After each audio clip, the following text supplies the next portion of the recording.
दोस्तों जय माता दी। आज हम बात करने वाले हैं चंद्र राशि कर्क की और 3 नक्षत्र पुनर्वसु, पुख और अश्लेषा की। अप्रैल 2026 कैसा आपको रहने वाला है और आप क्या करें कि ये और शुभ हो जाए, इनकी चर्चा हम नक्षत्रगत करेंगे और नक्षत्र के आधार पर उपाय भी समझेंगे। और ये बात आप विश्वास रखिए कि नक्षत्र हमारी जिंदगी को सबसे ज़्यादा प्रभावित करते हैं और नक्षत्र देवता के मंत्र बहुत प्रभावी होते हैं। तो सबसे पहले हम समझ लें कि कर्क राशि वाले जातकों की ग्रह गोचरी व्यवस्था क्या कह रही है। देखिए, हम यहाँ पे शुरू करते हैं गुरु महाराज से। गुरु महाराज आपके 12वें भाव में बैठे हैं। ये मोक्ष का भाव है, अध्यात्म का भाव है। आपको में धार्मिकता आएगी ही आएगी। धार्मिक यात्राएं करिए, धर्म कर्म से जुड़िए, अध्यात्म से जुड़िए।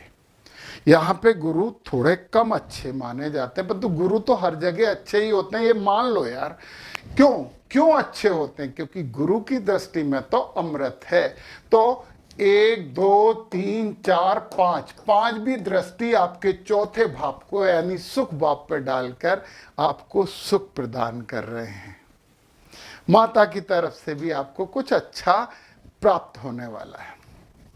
7वीं दृष्टि रोग, रिपु और ऋण वाले भाव पर है, तो ये शत्रुओं से मुक्त करवाएंगे। यदि आप कर्जे में फंसे हैं तो उसमें कुछ कमी करवाएंगे। परंतु रोग के बारे में एक बात बता दूं, पेट संबंधी बीमारियों से तो बचना ही होगा, क्योंकि गुरु का आशीर्वाद ही होता है पेट संबंधी बीमारी। तो फिर इसके बाद इसकी जो नवी दृष्टि है हमारे गुरु महाराज की, वो अष्टम भाव पे पड़ रही है और अष्टम भाव में राहु और बुध हैं। देखिए, राहु अष्टम भाव में खराब नहीं होते हैं, तो बुध थोड़ी सी समस्या देते हैं और ये युति बन गई। देखना, बुध बुद्धि है, राहु भ्रम है ना। तो ये दोनों का जोड़ यहाँ पे मिला है और राहु एकदम होने चाहिए, एक्सपेंशन है।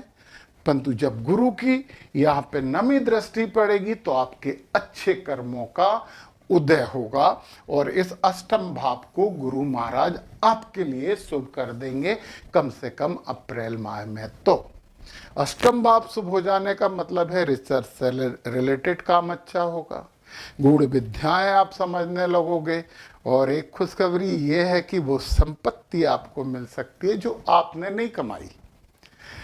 चलिए, इसके बाद हम शुक्र महाराज पे आ जाते हैं। इसे यहाँ से ऐसे कर दें। शुक्र जो हैं वो आपके कर्म भाव में बैठे हैं। वो कहते हैं और सही कहते हैं कि शुक्र से 7वां घर चमकता है।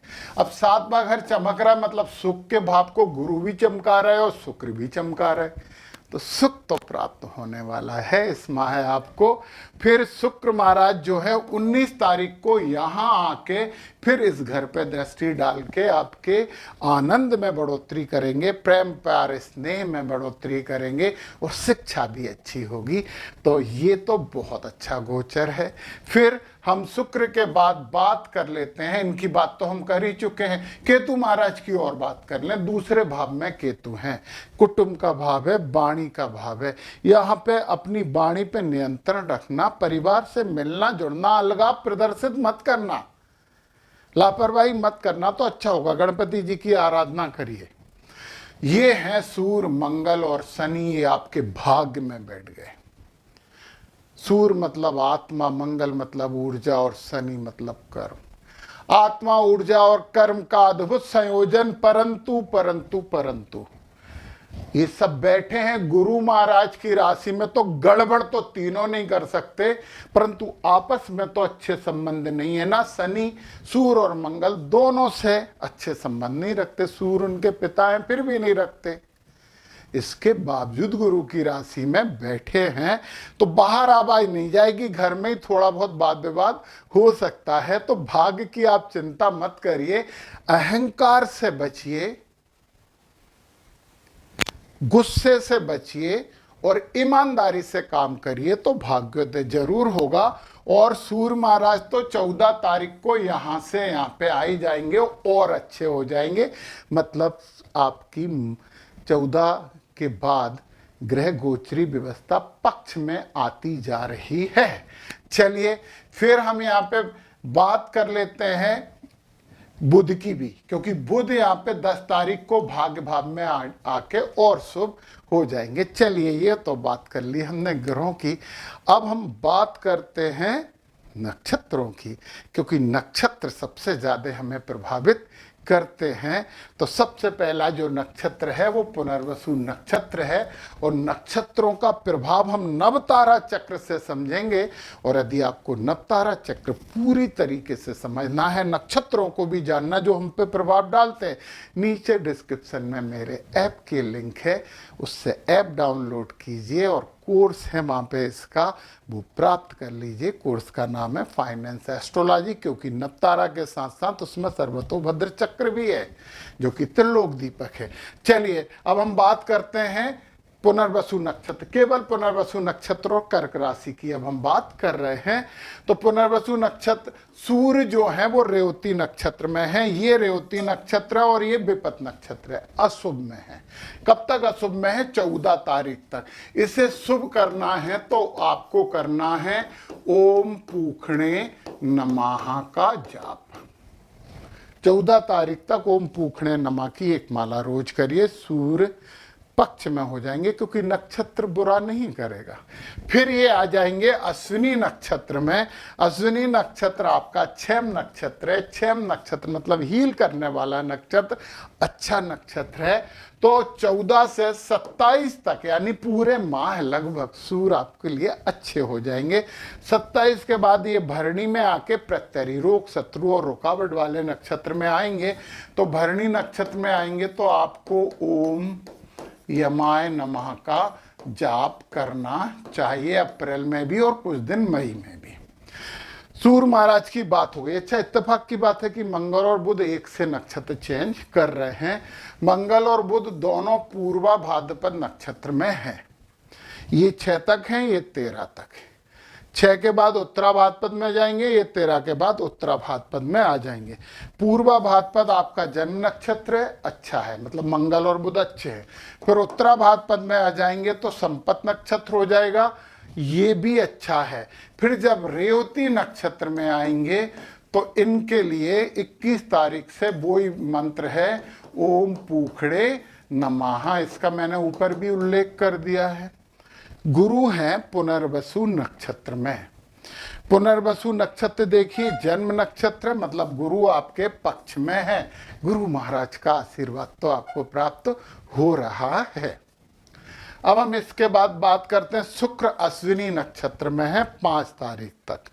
अश्विनी नक्षत्र देखिए कहाँ है, क्षम नक्षत्र है, अच्छा नक्षत्र है आपके पक्ष में। फिर भरणी में आएंगे तो थोड़ी सी समस्या उत्पन्न होगी। जब शुक्र भरणी नक्षत्र में आए 5 तारीख से 16 तारीख तक, तो भरणी नक्षत्र का ओम यमाय नमः का जाप करना है 5 से 16।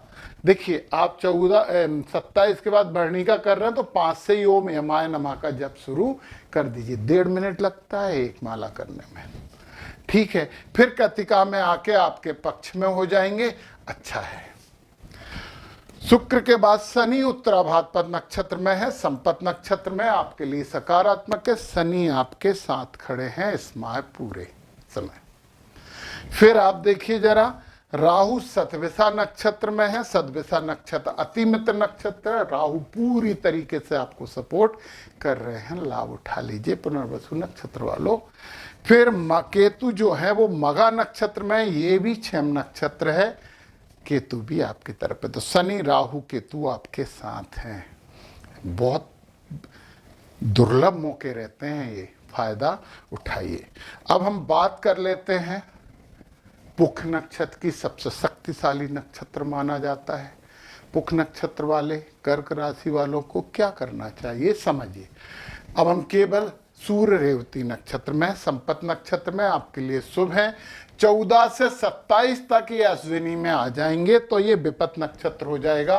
आपको माला करनी है ओम अश्विनी कुमाराभ्याम नमः, ये माला आपको करनी है। कब से कब तक? 14 से 27 तारीख तक। फिर भरणी में आके सूर्य फिर आपके पक्ष में आ जाएंगे। सूर्य को संभाल लिया हमने। मंगल और बुध की एक साथ बात करते हैं। मंगल पूर्वा भाद्रपद नक्षत्र में है, तो देखिए जरा, पूर्वा भाद्रपद नक्षत्र आपके अति मित्र नक्षत्र हैं। बुध भी पूर्वा भाद्रपद में, तो बड़े शुभ हैं। फिर उत्तरा भाद्रपद में आ जाएंगे तो ये जन्म नक्षत्र है, और फिर रेवती में आ जाएंगे तो ये संपत नक्षत्र है। मतलब बुध और मंगल इस पूरे माह आपको सपोर्ट करने वाले हैं, ये मान लीजिए, कुंडली में कहीं भी बैठे हों। अब हम बात करते हैं, गुरु पुनर्वसु नक्षत्र में है, तो गुरु का पुनर्वसु नक्षत्र ढूंढिए कहाँ है। यहां है, अतिमित्र नक्षत्र में है। तो गुरु का भरपूर आशीर्वाद आपको मिल रहा। अतिमित्र नक्षत्र में होना मतलब बहुत शुभ होना, तो ये आनंद की बात है। गुरु आपके पक्ष में। शुक्र अश्विनी नक्षत्र में, विपत नक्षत्र है। ओम अश्विनी कुमाराभ्याम नमः का जाप आप कर ही रहे हो, करो, 1 तारीख से ही करो। फिर भरणी में आ जाएंगे तो संपत हो जाएंगे, और फिर कृतिका में आके प्रत्यरी हो जाएंगे। जब कृतिका में आए तो आपको जाप करना है ओम आग्नेय नमः, ये आपको जप कर लेना है। अब देखिए आप, शनि उत्तरा भाद्रपद नक्षत्र में है, जन्म नक्षत्र है, ठीक है। राहु सतविषा नक्षत्र में है, शनि ठीक है। सतविषा नक्षत्र आपका मित्र नक्षत्र है, शुभ है। और केतु मघा नक्षत्र में है, ये विपत नक्षत्र है। तो केतु के लिए, केतु को शुभ करने के लिए, मघा नक्षत्र के लिए हमें ओम पितृभ्यो नमः का जाप करना है पूरे महीने।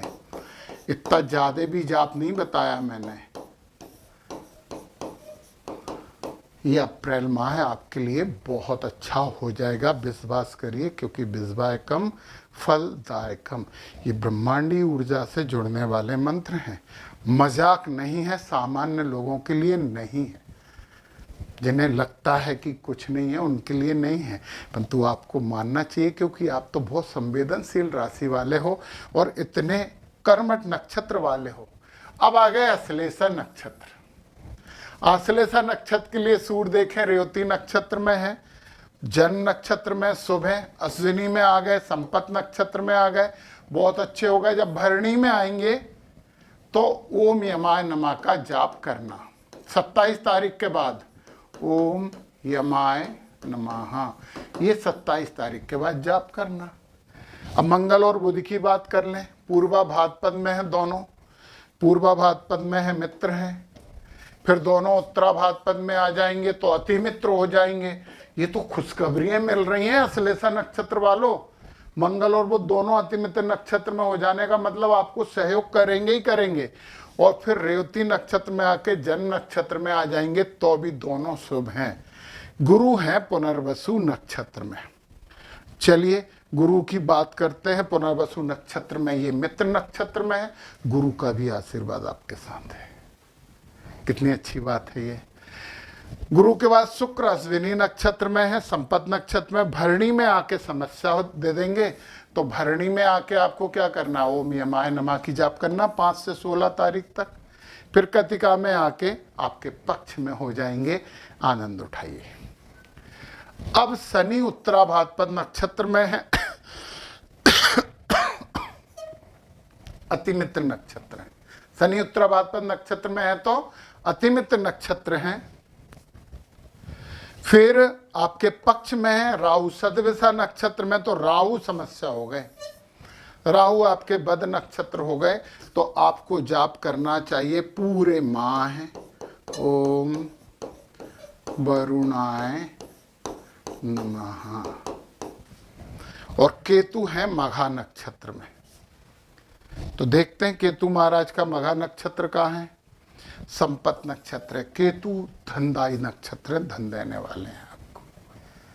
तो ये है कर्क राशि वालों को अप्रैल माह को और शुभ करने का कुछ व्यवस्था, कुछ नियम, इन्हें अपनाइए और लाभ उठाइए। हाँ, ये लाभकारी है, आप महसूस करिए। तो फिर अपने मित्रों को भी बताइए, शेयर करिए इस वीडियो को। सब्सक्राइब तो आप कर चुके ही होंगे, नहीं तो करिए और लोगों से करवाइए। जय माता दी।